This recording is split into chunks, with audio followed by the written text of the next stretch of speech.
नमस्कार।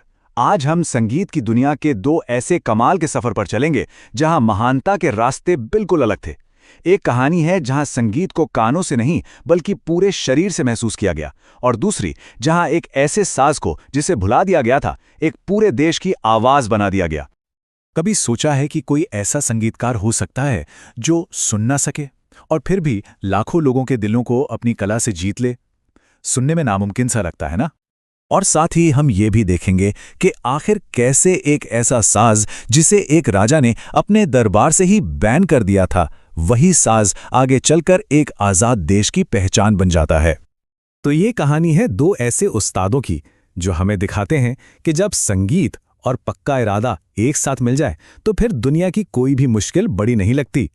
चलिए पहली कहानी से शुरू करते हैं।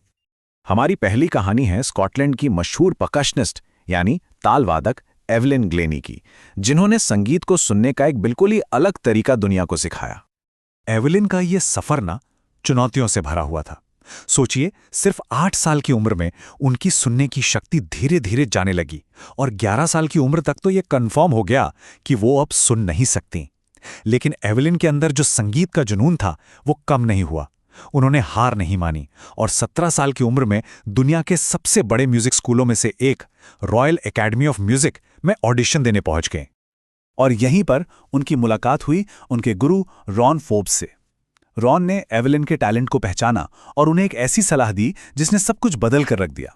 उन्होंने कहा, संगीत को कानों से सुनने की कोशिश मत करो, उसे किसी और तरीके से महसूस करने की कोशिश करो। और बस यही वो पल था जिसने एवलिन के लिए संगीत की दुनिया के नए दरवाजे खोल दिए। तो सवाल ये है कि एवलिन संगीत को महसूस कैसे करती थी? देखिए, उन्होंने अपने शरीर को ही एक म्यूजिकल इंस्ट्रूमेंट बना लिया था। वो संगीत की वाइब्रेशंस को अपने शरीर के अलग अलग हिस्सों से महसूस करती थीं। ऊंचे सुरों को कमर के ऊपरी हिस्से से और गहरे सुरों को कमर के निचले हिस्से से। जाइलोफोन की धुनें उनकी उंगलियों से होकर गुजरती और ड्रम की गूंज उनके पूरे शरीर में महसूस होती। शायद यही वजह है कि वो अक्सर नंगे पैर परफॉर्म करती थीं, ताकि लकड़ी के स्टेज से आने वाली हर एक वाइब्रेशन सीधे उन तक पहुंच सके। तो जहां एवलिन ने एक शारीरिक चुनौती को पार किया, वहीं भारत में एक और उस्ताद थे जो एक साज की किस्मत को हमेशा के लिए बदलने वाले थे।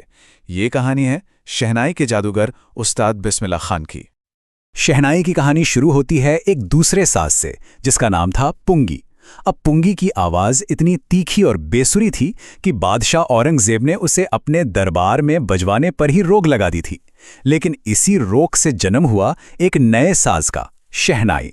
ये पुंगी का ही बेहतर रूप थी, थोड़ी लंबी चौड़ी और जिसकी आवाज में एक कमाल की मिठास थी। बिस्मिल्लाह खान की कला को एक बड़ा मंच मिला साल 1938 में, जब लखनऊ में ऑल इंडिया रेडियो की शुरुआत हुई। बस फिर क्या था, उनकी शहनाई की गूंज शाही महफिलों से निकलकर देश के कोने कोने में हर घर तक पहुंचने लगी। और फिर आया वो ऐतिहासिक दिन 15 अगस्त 1947, जब आज़ाद भारत अपनी पहली सुबह देख रहा था। तब लाल किले से गूंजने वाली पहली आवाज़ उस्ताद बिस्मिल्लाह खान की शहनाई की थी। उन्होंने अपनी शहनाई से आज़ाद हिंदुस्तान का स्वागत किया। ये एक ऐसा पल था जो हमेशा के लिए इतिहास में दर्ज हो गया।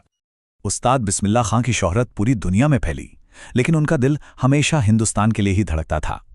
उन्हें अमेरिका में एक शहनाई स्कूल शुरू करने का बहुत बड़ा ऑफर मिला, लेकिन उन्होंने मना कर दिया।